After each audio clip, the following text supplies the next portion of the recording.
아마도 여러분들은 스타니슬라프 메트로프라는 이름을 처음 들어봤을 텐데요. 소련의 전직 공군 장교 중에 한 사람이었습니다. 이 사람이 미국과 소련의 핵전쟁을 순간의 기치로 막아낸 사람이고, 만약 이 사람이 없었다면 미소 간의 핵전쟁은 일어났을 것이고, 그 결과는 고스란히 인류의 종말을 가져왔을 것입니다. 때는 지금부터 35년 전 1983년 9월 26일 0시에 소련의 핵전쟁 관제센터에 비상 경보가 울렸습니다. 인공위성으로부터 미국 핵탄두가 탑재된 ICBM 한 발이 소련을 향해서 발사되었다는 경고가 전달되었습니다. 얼마 지나지 않아 미국이 발사한 ICBM은 한 발이 아니라 5발로 늘어났다라고 또 깜빡깜빡 빨간 경보가 들어왔습니다. 당시 미국의 대통령은 레이건이었습니다. 레이건은 소련을 악의 제국의 하나라고 비판하면서 양국이 극단적으로 감정적 대립이 있었던 시대입니다. 9월 26일, 25일 전 9월 1일 소련은 또 우리나라 대한항공 공공치기를 격추시켰던 날이기도 했습니다. 굉장히 예민했던 때죠. 당시 소련의 최고 지휘였던 유리 안드로프는 지병으로 오늘 내일 세상을 오락가락하던 때였습니다. 당연히 지도부에 지휘권 공백이 있었던 때이죠. 굉장히 예민했고, 그리고 미소 간의 갈등은 어떤 식으로 나타날지 몰랐던 때입니다. 이런 상황에서 소련의 핵 관제탑 레이더에 ICBM 5발이 미국으로부터 소련을 향해서 발사했다는 것은 결국 핵전쟁이 일어났다는 신호이기도 했습니다. 당시 페트로프는 당직 장교였는데요. 자기 눈앞에서 깜빡깜빡거리는 이 핵전쟁 개시를 하라고 버튼을 누르라는 사인 앞에 이 사람은 주저하지 않을 수밖에 없습니다. 그런 냉정한 판단을 요구하는 때였습니다. 이때 이 사람의 머릿속에서 스쳐간 아주 순간의 기치가 있었습니다. 한 발에서 5발로 늘어났다? 그런데 거기서 멈췄다? 핵전쟁을 일으켰다면 5발에서 10발로 늘어날 것이고, 10발에서 미국이 갖고 있는 핵을 탑재해서 ICBM 발사를 할 텐데 왜 5발로 멈췄을까? 이것은 아마도 관제탑의 오류건 아니면 인공위성에서 잘못 신호를 보낸 것일지도 모르겠다. 그래 판단하고 버튼 누르는 것을 취소했습니다. 그리고 상부에 아마 이것은 컴퓨터에 오작된 것 같다 보고를 했습니다. 감사하게도 그 보고는 맞아떨어졌습니다. 기민한 한 장교의 순간적 판단이 인류의 핵전쟁에서 종말을 구하는 것을 막을 수가 있었던 것이죠. 지금 우리는 인류의 종말을 맞이할 것 같은 분위기입니다. 미국과 북한의 핵전쟁이 심심치 않게 일어나고 있습니다. 이러다가 인류의 종말은 오는 것이 아닐까? 우리는 누구나 다 그쪽으로 관심을 갖습니다. 더군다나 32년 전에 멕시코에서 같은 날, 같은 장소에서 어마무시한 강도의 지진이 일어나 정말 많은 사람이 죽었는데, 또 같은 날, 같은 장소에서 32년 후에 똑같은 지진이 일어났습니다. 아마도 말을 하기 좋아하는 사람은 이 35년 전에 소련과 미국의 핵전쟁, 그리고 32년 전에 멕시코의 지진, 이런 것들을 종합해서 말을 만들어낼 것 같습니다. 아, 인류의 종말이 시작됐다. 그리고 지구는 이제 끝장난다. 물론 성경도 이 종말에 대해서 깊은 관심을 갖습니다. 자, 우리는 이 지점에서 과연 세상이 말하는 종말과 성경이 말하는 종말은 같은 것인가 틀린 것일까? 이것을 구별하고 우리가 성경에서 말하는 종말은 과연 무엇인지 예수를 주라고 고백하는 사람이라면 성경에서 말하는 종말을 따라가야 되겠죠.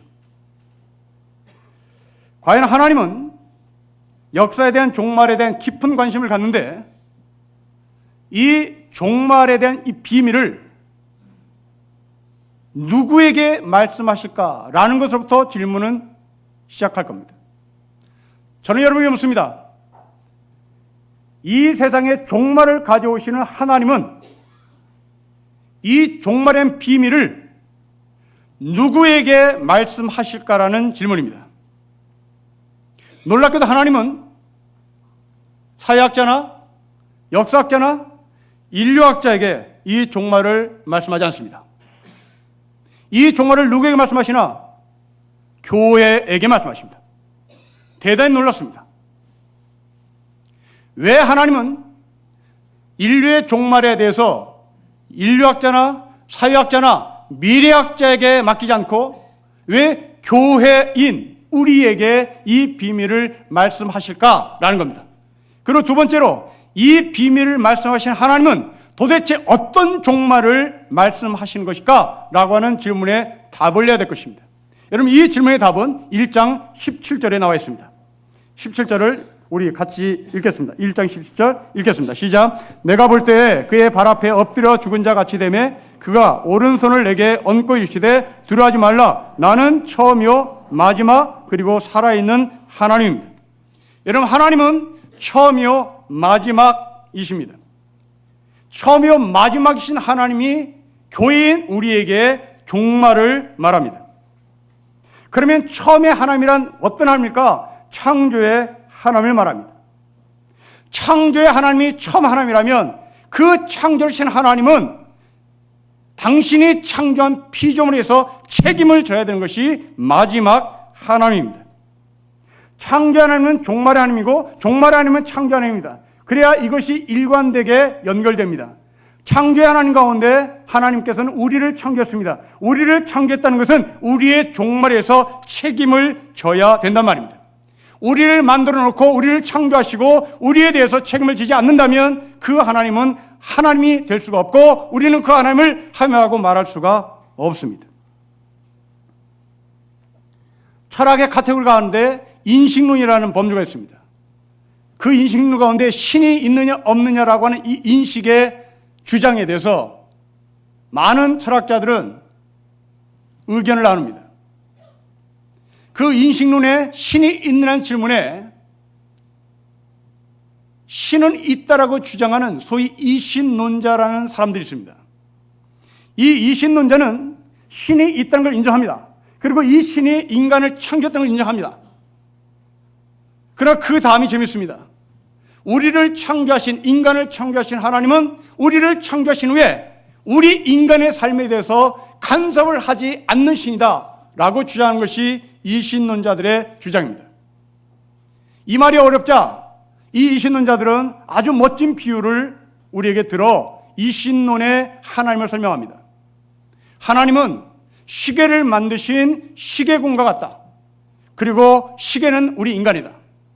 시계공이 시계를 만들었다. 그 시계를 봐라. 시계는 백화점에 나간다. 백화점에 나간 이후에 시계공은 시계에 대해서 간섭을 하지 않는다. 그런 것처럼 시계공이신 하나님은 우리 인간을 만드셔서 세상으로 내보낸 후에 우리에 대해서 간섭을 하지 않는다라고 주장하는 것이 이 신론의 하나님입니다. 그러나 성경은 그렇게 말씀하지 않습니다.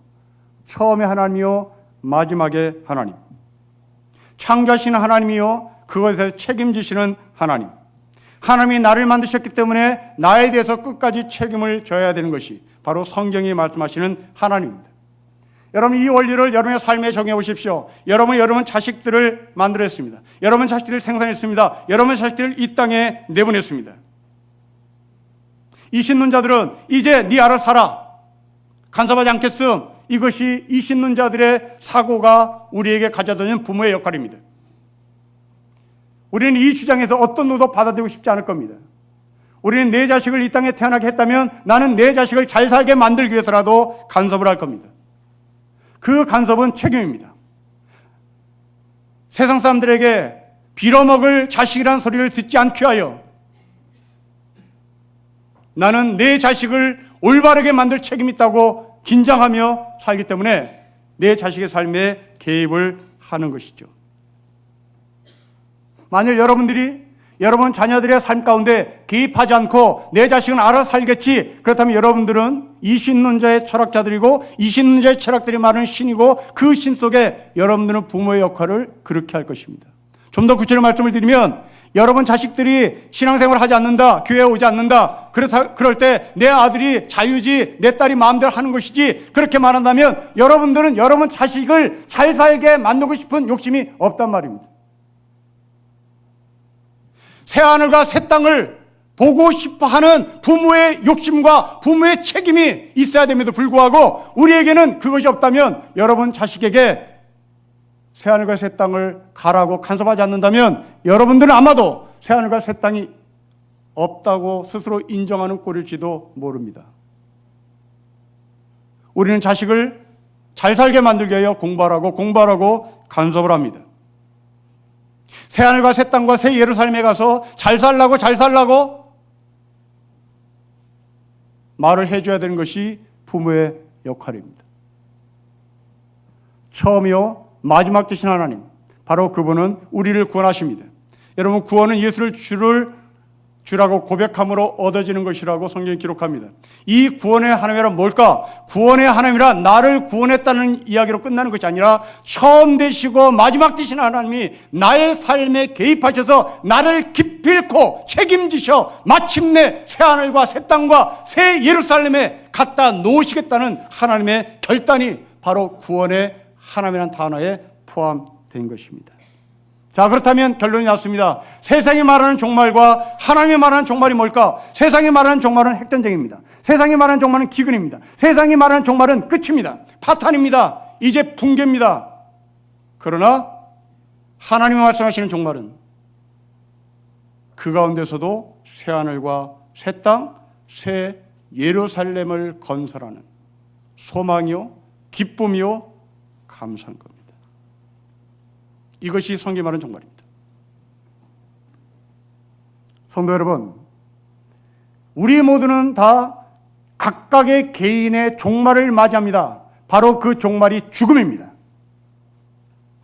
이 죽음을 세상이 말하는 종말론자들은 죽으면 끝! 이것이 세상의 종말론자들이 말하는 겁니다.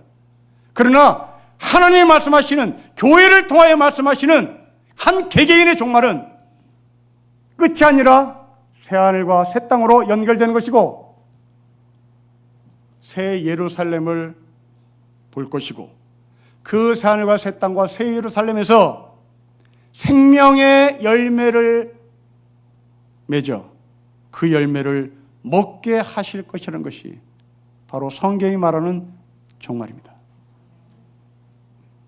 이제 이 종말의 개념을 분명히 하십시오. 그렇다면 두 번째 질문입니다. 우리의 삶은 낙관적이어야 하는가? 네, 낙관적입니다. 그러나 마음대로 살아서는 안 되는 낙관입니다.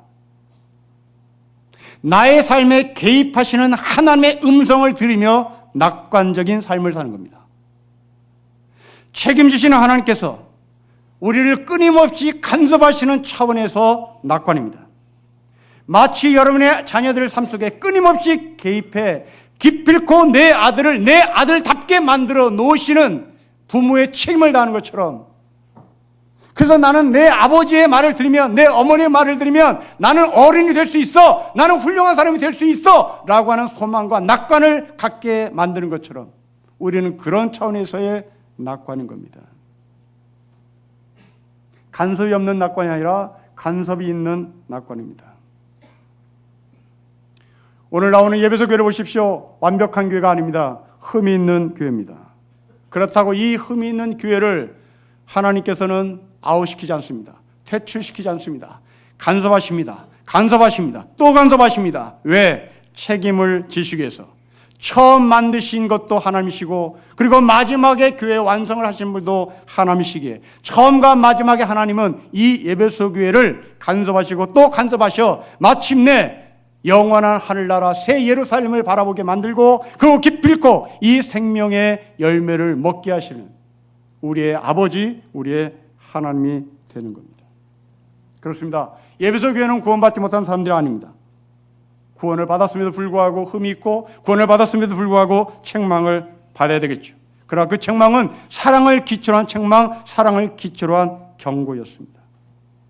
하지만 에베소 교회는 사랑을 기초로 한 경고와 책망을 받았음에도 불구하고 자기네들은 이웃들에게 사랑과 관심과 배려에 기초한 책망이 아니라 싫음으로의 책망, 배타적으로의 책망, 지응으로서의 책망, 그리고 분리로서의 책망을 했던 것이죠. 곧 차별을 했던 것입니다. 여기에 대해서 하나님은 이렇게 말씀하십니다. 여러분 6절 말씀 보십시오. 6절 같이 읽겠습니다. 시작. 오직 너에게 이것이 있으니 너가 니콜라당의 행위를 미워하는도다. 나도 이것을 미워합니다. 네, 에베소 사람들은 니콜라당을 미워했습니다. 그리고 쫓아냈습니다. 이러자 사도 요한을 통하여 하나님이 말씀하십니다. 나도 싫어. 나도 니콜라당이 싫다고. 그리고 6절 끝에 기록하지 않는 하나님의 마음을 표현해 보십시오. 에베소 교회 교인들아, 니콜라당을 미워하니? 나도 미워해. 그렇다고 해서 나는 너희들처럼 니콜라당을 추방시키지 않아. 나는 너희들처럼 니콜라당을 정죄하고 싶은 마음이 없어.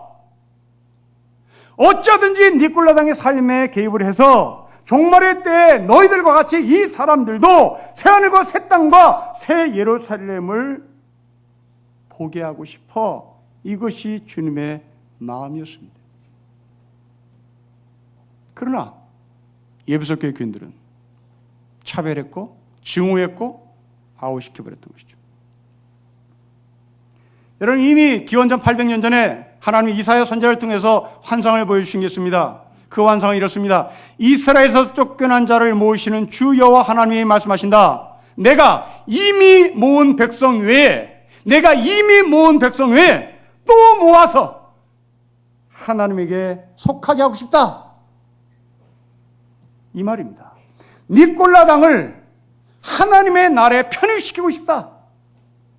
제 아무리 미흡다. 나도 밉다. 나도 싫다. 그러나 너희처럼 나는 니콜라당을 정죄하지 않는다. 복음은 배타주의를 거부합니다. 복음은 차별을 거부합니다. 7절 보십시오. 하나님께서 모세에게 제단을 쌓으라고 말씀하실 때 그 제단에 사용되는 돌에 대해서 언급합니다. 그 돌은 다듬지 않은 돌이어야 한다.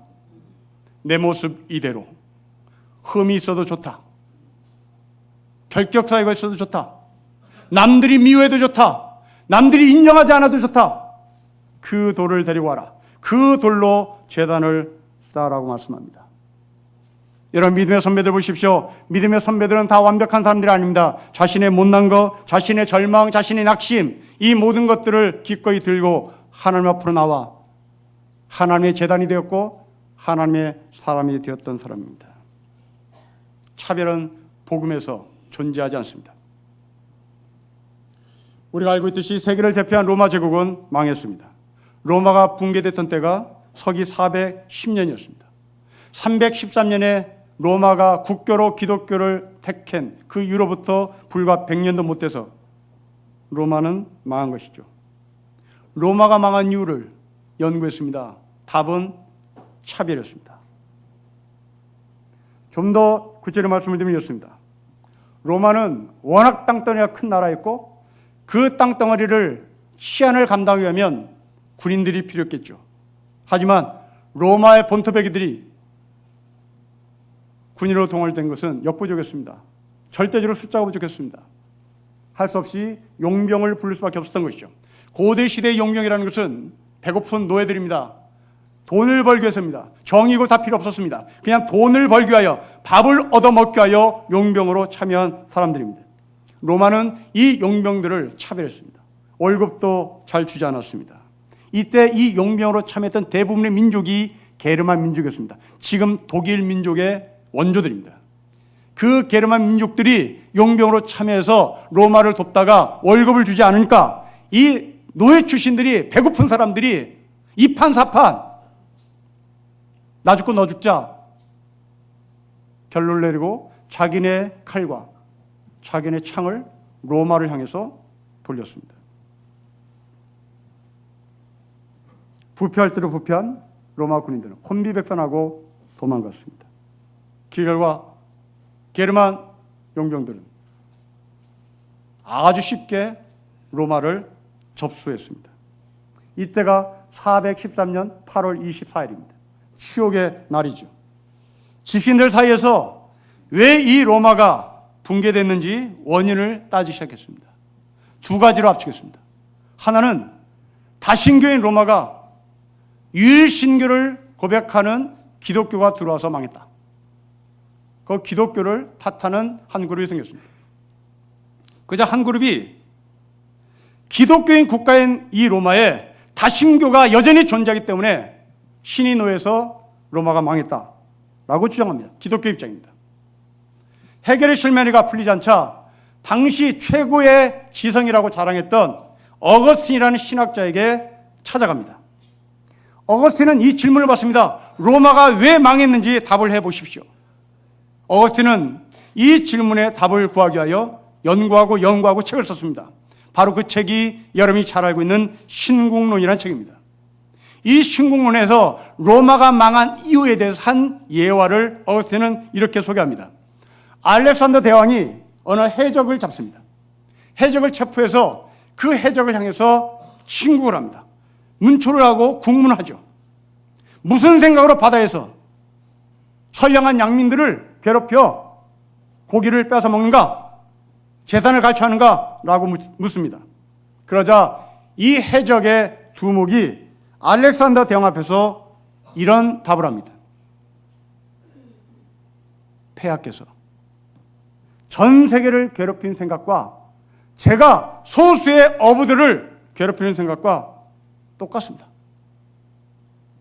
단지 저는 배 한 척으로 선량한 양민들을 못 살게 굴어서 해적이라고 사람들이 손가락질하지만 알렉산더 당신은 무지막지한 함대를 끌고 다니며 무지막지한 사람을 죽이는 까닭에 나처럼 해적이라 불리지 않고 오히려 당신은 황제라고 불리는 것이 차이일 뿐입니다. 같은 도둑질을 하고 힘이 있는 당신은 황제라고 부르고 힘이 없는 나는 깡패라고 하는 소리를 듣는 점, 이것이 당신과 나의 차이입니다. 어거스틴이 로마를 붕괴시키는 결정적인 힘은 바로 깡패의 사고가 로마에게 있었다는 것을 확인해 준 것이죠. 이런 의미에서 지금 개신교 일각에 정신 나간 목사들, 정신 나간 장로들, 성소수자들에 대해서 차별하고 성소수자에 대해서 지용하는 사람들을 봅니다. 그들을 긍휼히 여겨 안아주자고 외치는 사람들을 향해서 이단으로 정죄하기도 합니다. 지난주 우리 교단은 온누리교회에서 총회를 열었습니다. 그 총회에서 두 가지 법안을 통과시켰습니다. 교회 안에 성소수자를 교회 밖으로 쫓아낼 수 있는 법적인 근거를 만들자. 두 번째로 교회 안에 요가를 하는 사람들, 이 요가는 힌두교와 연결되는 나쁜 종교인, 나쁜 운동인이 교회에서 못하도록 만들자. 네, 저도 성소수자였습니다. 저도 성소수자 옆에 오면 소름 끼칩니다. 저도 믿습니다.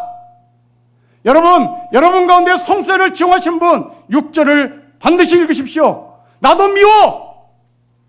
그러나 정죄하지 마. 그러나 쫓아내지 마. 이게 성경입니다.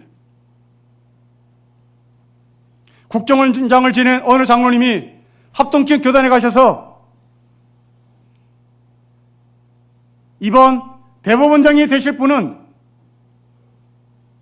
절대 대법원장이 돼서는 안 돼. 그 이유는 이 사람이 대법원장이 되면 우리나라 젊은이들이 모두 다 여호와의 증인으로 갈 거야. 여러분, 우리나라 젊은이들 그렇게 비양심적이지 않습니다. 군대 가기 싫어서 여호와의 증인으로 자기 양심 팔아먹는 젊은이들 그렇게 많지 않습니다. 자기가 그런 사고를 갖고 있기에 남들도 그런 사고처럼 보이던 게죠. 이게 우리나라 교회 지도자들, 목사들, 장로들의 사고 수준입니다. 보편적인 사람은 성소수자 그렇게 좋게 보이지 않습니다. 동성연애자 박수치며 어서 오라고 말하지 않습니다. 그냥 싫습니다. 그러나 예배소 교회 교인들아, 나도 싫어. 그러나 쫓아내지 마. 죽이지 마. 매장시키지 마라. 교회 공동체 안에서 끌어안아라. 교회 공동체 안에서 새하늘과 새 땅을 바라보도록 해라. 인류학자들 말하는 인류의 종말을 말하지 말고 하나님이 말씀하시는 종말을 말해라. 새하늘과 새 땅을 보게 해라. 새 일을 삶을 보게 해라. 처음이요 마지막 되신 하나님, 처음도 책임을 지시고 마지막도 책임을 지시는 그 하나님을 선포해라고 얘기합니다. 하지만 에베소 교회는 성소자 같은 사람 니콜라당을 추방했습니다. 여기에 대해서 하나님은 이렇게 경고하십니다. 여러분 5절 보십시오. 우리 같이 5절을 읽겠습니다. 시작. 그러므로 어디서 떨어진 일을 생각하고 회개하여 처음 행위를 가지라. 만일 그리하지 아니하고 회개하지 아니하면 내가 너에게 가서 너의 촛대를 그 자리에서 옮기리라. 굉장히 무섭습니다. 저는 주일학교 출신입니다. 저는 모태신자입니다. 숱하게 무섭게 들었습니다. 네 촛대를 옮긴다. 네가 교회지. 촛대인 교회지. 이 촛대를 옮길 테니까 너 각오해라. 저는 주일학교 때부터 엄청나게 이 소리 들었습니다. 정말 무섭습니다. 아마 여러분도 이 말씀을 읽고 무서울 겁니다. 제대로 신앙생활하고 있다면 이 말씀을 듣고 겁먹을 겁니다. 그리고 많은 선교자들은 우리의 심리를 역이용해서 이 말씀을 근거로 교인들에게 겁박을 주고 교인들에게 공포를 갖게 만듭니다. 주로 공포는 이렇습니다. 에베소 교회 어떤 곳인지 알아? 사도 바울의 선교 과정 중에서 가장 오랫동안 사역했던 도시야. 2년 동안 두란노 사원에서 성경을 가르쳤고 온 아시아의 사람들이 하나님의 말씀을 들었던 곳이야. 이 에베소 교회는 골로새 교회를 개척했어. 라우드 교회를 개척했어. 그리고 디모데 목사가 여기에 목사였어. 또 우리가 알고 있는 오네시모라는 감독도 이 에베소의 감독이었어. 사도 요한이 어머니 마리아를, 예수의 어머니 마리아를 섬겼던 곳이 이 에베소였어. 이렇게 역사와 전통을 자랑하던 이 에베소 교회가 촛대를 옮겼대. 그리고 겁박을 주죠. 그 겁박을 주며 샘플로 등장하는 또 하나 교회가 있습니다. 유럽의 교회를 봐. 100년 전에 스펄전이 설교하던 런던의 메트로폴리탄에 있는 태버너클 교회는 좌석수만 6,000석이었어. 주일마다 2만 명 예배를 드렸어. 그런데 지금 100여 명의 노인들이 예배를 드리고 있어. 촛대를 옮긴 거야. 정말 그럴까요? 정말 우리는 이 6절의 말씀을 근거로, 이 5절의 말씀을 근거로 겁박을 줘야 하고 이 겁박을 듣고 공포에 사로잡혀야 할까요? 라고 하는 이 질문에 우리는 베레아 사람처럼 다시 한번 성경을 상고해 봐야 되겠습니다. 여러분, 이 5절이 정말 겁박과 공포인지 정말 다른 의미인지를 읽으면서 꼼꼼히 다시 따져보겠습니다. 5절을 다시 읽겠습니다. 시작. 그러므로 어디서 떨어진 일을 생각하고 회개하여 처음 행위를 가지라. 만일 그리하지 아니하고 회개하지 아니하면 내가 너희 가서 너희 촛대를 그 자리에서 옮기리라. 여러분 기억하십시오. 하나님은 촛대에 불을 끄겠다고 말씀하지 않습니다. 하나님은 촛대를 옮기겠다고 말씀하십니다. 그러면 우리는 옮긴 촛대를 따라가면 되는 거죠. 아주 쉽습니다. 교회를 옮기면 되는 겁니다.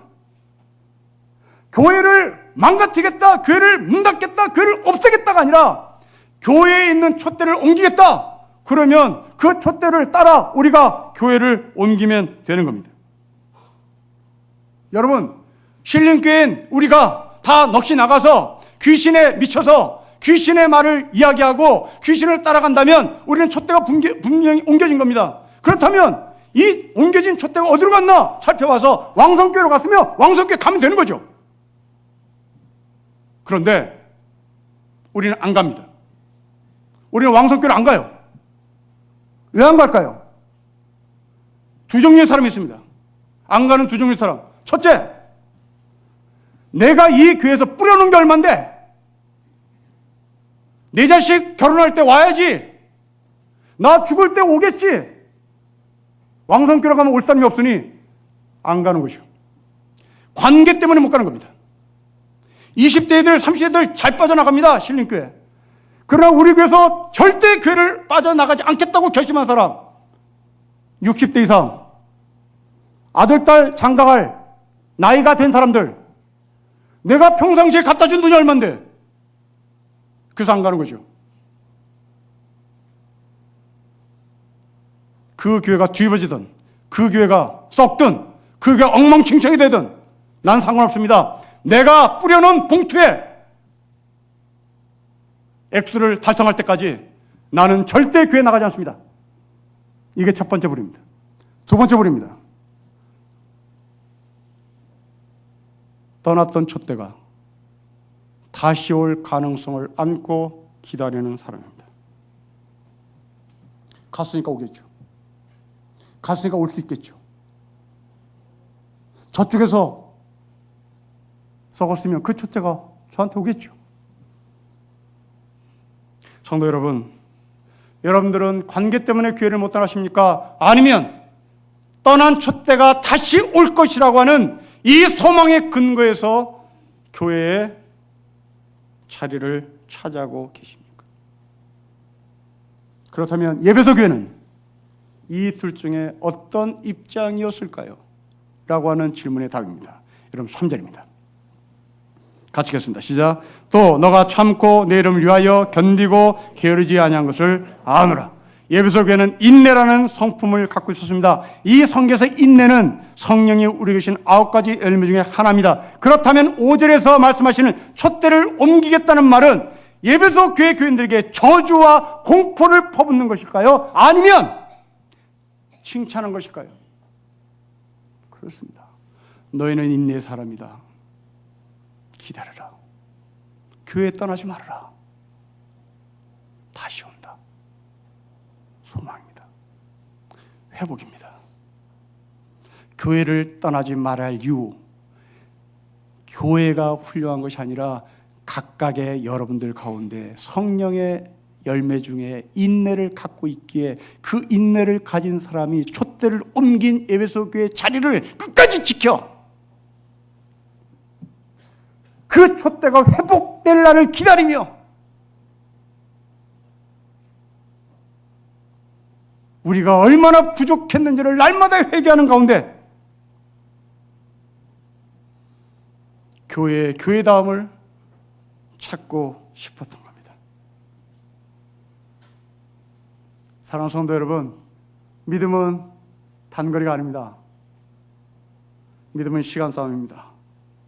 믿음은 길게 그리고 멀리 오랫동안 달려야 할 순례입니다.